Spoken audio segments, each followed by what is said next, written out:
Welcome to my new blog. Please subscribe my channel, like and share. और अपने family and friends को ज़रूर कहिए मेरे चैनल को सब्सक्राइब करने के लिए। मैं ये रामचरितमानस का पाठ बहुत ही शौक से कर रही हूँ।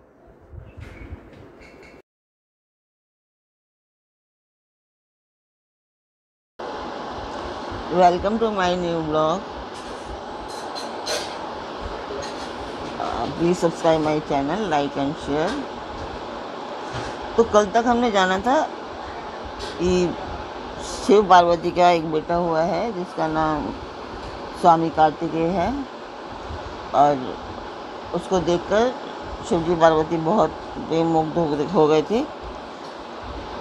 और उनकी ये दशा देखकर ज्ञानी मुनि याज्ञवल्क्य बहुत प्रसन्न हुए थे। उन्होंने कहा था, आहा, तुम्हारा जन्म धन में, बच्चे को कार्तिक को कहा था कि तुम्हारा जन्म धन्य है, तुमको गौरीपति शिवजी प्राणों के समान प्रिय हैं। इसके आगे बढ़ते हैं। शिवपद कमल जिने हृति नाही, राम ही ते सपने हूँ न सोहाही, बिनु छल विश्वनाथ पद नेहू, राम भगत का लक्षण एहू।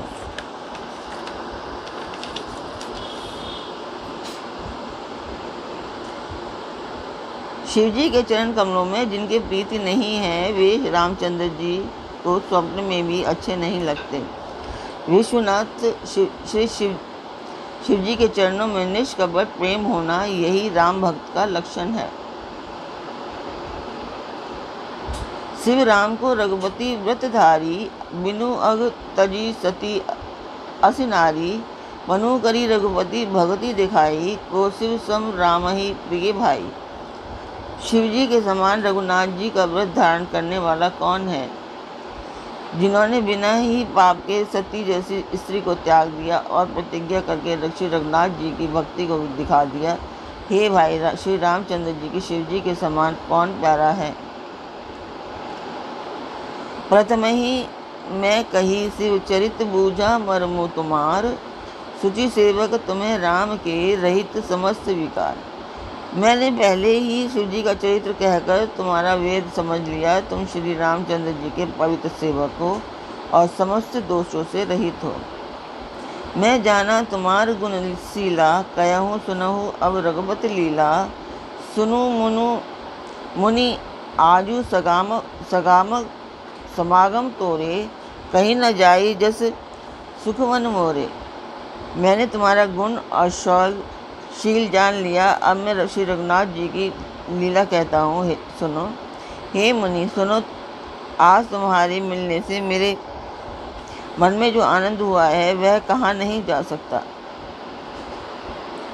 रामचरित्र अति अमित मुनीसा, कही न सकहीं सतकोटि अहिसा। तदपि जथाश्रुत कहूँ बखानी, सुमिरी गिरापति प्रभु धनु पानी। हे मुनीश्वर, रामचरित्र अत्यंत अपार है। 100 करोड़ श्रेष्ठ भी उसे नहीं कह सकते। तथापि जैसे मैंने सुना है वैसा वाणी के स्वामी और हाथ में धनुष लिए हुए प्रभु श्री रामचंद्र जी का स्मरण करके कहता हूँ। सारद दारु नारी सम स्वामी, रामु सूत्रधात अंतर्जामी। जेहि पर कृपा करहीं जनु जानी, कभी और अजिर नचा वही वाणी। सरस्वती जी कठपुतली के समान है और अंतर्यामी स्वामी श्री रामचंद्र जी सूत्रधार हैं। अपना भक्त जानकर जिस कवि पर वे कृपा करते हैं उसे हृदय रूपी आंगन में सरस्वती को वे नचाया करते हैं। प्रणवो सोई कृपाल रघुनाथा, वर्णव तासु गुण गाथा। परम रम्य गिरिवरी कैलासु, सदा जहाँ शिव उमा निवास। उन्हीं कृपालु श्री रामचंद्र जी को, श्री रघुनाथ जी को मैं प्रणाम करता हूँ और उन्हीं के निर्मल गुणों की कथा कहता हूँ। कैलाश पर्वतों में श्रेष्ठ और बहुत ही रमणीय है, जहाँ शिव पार्वती जी निवास करते हैं। सिद्ध तपोधन जोगी जन सुर किन्नर मुनि वृंद, बसही तह सुकृति सकल, सेवही शिव सुख कंद। सिद्ध तपस्वी योगीगण देवता किन्नर और मुनियों के समूह उस पर्वत पर रहते हैं। वे सब बड़े पुण्य आत्मा हैं और आनंद कंद श्री महादेव जी की सेवा करते हैं। हरिहर विमुख धर्मरति नाही, तेर नर तह सपनेहु नहीं जाही, तेही गिरि पर बट बिबिट विशाला, नित नूतन सुंदर सब काला। जो भगवान विष्णु और महादेव जी से विमुख हैं और जिनकी धर्म में प्रीति नहीं है, वे लोग सपने में भी वहाँ नहीं जा सकते। उस पर्वत पर एक विशाल बरगद का पेड़ है जो नित्य नवीन और सब काल में सुंदर रहता है। त्रिविध समीर सुशीतली छाया, शिव विश्राम विपट श्रुति गाया। एक बार तेहि तर प्रभु गयऊ, तरु बिलो की उर अति सुख भयऊ। वहाँ तीनों प्रकार की वायु बहती रहती है और उसकी छाया बड़ी ठंडी रहती है। वह शिवजी के विश्राम करने का वृक्ष है जिसे वेदों ने गाया है। एक बार प्रभु शिवजी उस वृक्ष के नीचे गए और उसे देखकर उनके हृदय में बहुत आनंद हुआ। निजगर दासी नाग रिपु छाला, बैठे सहजही शंभु कृपाला। कुंद इंदु दर गौर शरीरा, भुज प्रलंब परिधन मुनि चीरा। अपने हृदय हाथ से बाघंबर बिछाकर कृपालु शिवजी स्वभाव से ही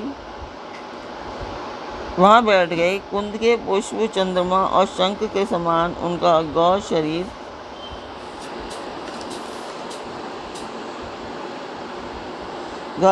था। बड़ी लंबी भुजाएं थीं और वे मुनियों के से वस्त्र धारण किए हुए थे। तरुण अरुण अम्बुज समचरना, नख दुति भगत हृदय तम हरना। भुजग भूति भूषण त्रिपुरारी, आननु शरद चंद छविहारी। उनके चरण नए लाल कमल के समान थे। नखों की ज्योति भक्तों के हृदय का अंधकार हरने वाली थी। सांप और भस्म ही उनके भूषण थे और उन त्रिपुरासुर के शत्रु शिवजी का मुख शरद के चंद्रमा की शोभा को भी हरने वाला था।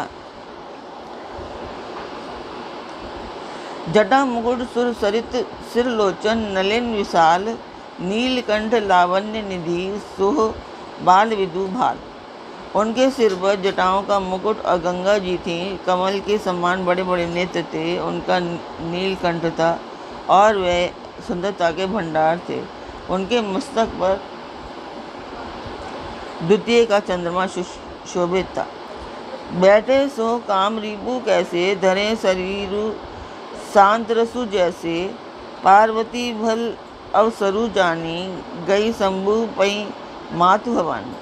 कामदेव के शत्रु शिवजी वहाँ बैठे हुए ऐसे शोभित हो रहे थे मानो शांत रस ही शरीर धारण किए हो। अच्छा मौका जानकर शिव पत्नी माता पार्वती जी उनके पास गईं। जानी प्रिया आदरु अति कीना, बाम भाग आसनु हर दीना।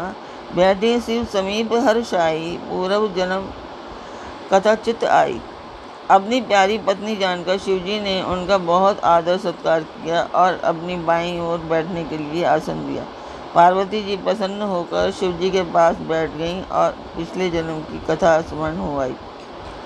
पति ही हेतु अधिक अनुमानी, बिहसी उमा बोली प्रियवानी। कथा जो सकल लोक हितकारी, सोई पूछन चह शैल कुमारी। स्वामी के हृदय में अधिक प्रेम समझकर पार्वती जी हंसकर प्रिय वचन बोली। याज्ञवल्क्य जी कहते हैं कि जो कथा सब लोगों का हित करने वाली है उसे ही पार्वती जी पूछना चाहती हैं।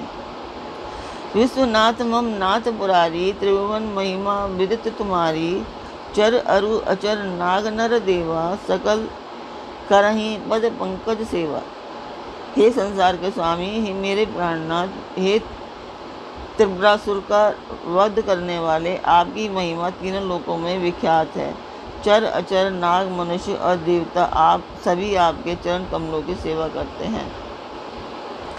प्रभु समर्थ सर्वज्ञ शिव सकल कला गुण धाम जोग ज्ञान वैराग्य निधि प्रणत कल्प तरु नाम। हे प्रभु, आप समर्थ सर्वज्ञ और कल्याण स्वरूप हैं। सब कलाओं और गुणों के निधान हैं और योग ज्ञान और वैराग्य के भंडार हैं। आपका नाम शरणागत के लिए कल्प वृक्ष है। जो मोह पर प्रसन्न सुख राशि जानियो सत्य मोही निज दासी। तो प्रभु हरहु मोर अज्ञाना कही रघुनाथ कथा विधि नाना।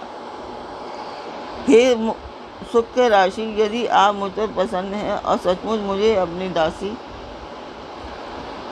जानते हैं तो हे प्रभु, आप श्री रघुनाथ जी की नाना प्रकार की कथा कहकर मेरा अज्ञान दूर कीजिए। जासु भवनु सुर तरु तर होई सही की दरिद्र जनित दुख सोई। शशिभूषण अस हृदय विचारी हरहु नाथ मम मति भ्रम भारी। जिसका घर कल्प वृक्ष के नीचे हो वह भला दरिद्रता से उत्पन्न दुख को क्यों सहेगा। हे शशिभूषण, हे नाथ, हृदय में ऐसा विचार कर मेरी बुद्धि के भारी भ्रम को दूर कीजिए। प्रभु जय मुनि परमार्थवादी कहीं राम कहूँ ब्रह्म अनादि। शेष शारदा वेद पुराना सकल करहीं रघुपति गुण गाना। हे प्रभु, जो परमार्थ तत्व के ज्ञाता और वक्ता मुनि हैं, श्री रामचंद्र जी को अनादि ब्रह्म कहते हैं और शेष सरस्वती वेद पुराण सभी श्री रघुनाथ जी का गुण गाते हैं। तो आज का पाठ हम यहीं संपन्न करते हैं। फिर कल मिलेंगे एक नए पाठ में। तब तक के लिए राम राम।